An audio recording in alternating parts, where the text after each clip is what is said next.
কোনো DIG, IG, police প্রশাসনের command ছাড়া আমাদের ওপর সিআরপিএফ এর এলোপাতাড়ি লাঠিচার্জ করা হয়।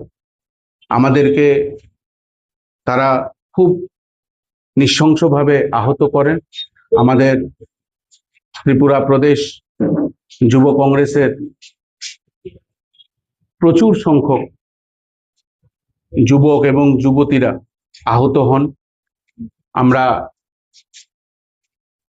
দেখেছি যে মহিলাদেরকেও কিভাবে তারা লাঠিচার্জ করেছে, এবং সিআরপিএফ এর যে এক কমান্ডেন্ট ছিল, যতটুকু আমরা খবর পেয়েছি ওনার নাম মেজর রাম সিং, কমান্ডেন্ট রাম কুমার, উনি মহিলাদের ওপরে লাঠিচার্জ করেছে। আহতদের ওপরে ওদেরকে উঠিয়ে উঠিয়ে রাস্তায় মেরেছেন, এবং তার তীব্র নিন্দা ত্রিপুরা প্রদেশ যুব কংগ্রেস জানায়। মহিলাদের ওপরে শ্লীলতা হানির চেষ্টা করেছে।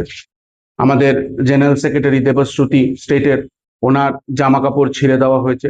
আমাদের গোমতী জেলার সভাপতি ইন্দ্রজিৎ, তার মাথা ফাটিয়ে দেওয়া হয়েছে। আসারামবাড়ির আরেকজন, তার মাথা ফাটিয়ে দেওয়া হয়েছে।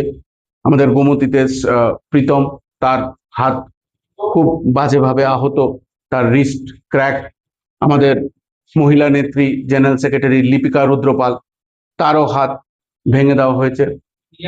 আমাদের প্রশ্ন একটাই, যে আমরা শান্তিপূর্ণভাবে এই রাজ্যের মুখ্যমন্ত্রী এবং এই দেশে যুবকদের স্বার্থে কিছু স্বার্থ আদায় সেখানে প্রোটেস্ট করছিলাম, কিন্তু যেভাবে কোনো পুলিশি আদেশ ছাড়া সিআরপিএফ আমাদের ওপরে চড়াও হয়েছে এবং আন্দোলনকারীদের ওপরে লাঠিচার্জ করেছে, আমরা খুব শীঘ্রই সেই মেজরদেরকে, কমান্ডেন্টদেরকে চিহ্নিত করে তাদের ওপরে আইনি ব্যবস্থা করার পদক্ষেপ আমাদের সিনিয়র লিডারদের সঙ্গে কথা বলে আমরা কালকের মধ্যেই নেওয়ার চেষ্টা করছি।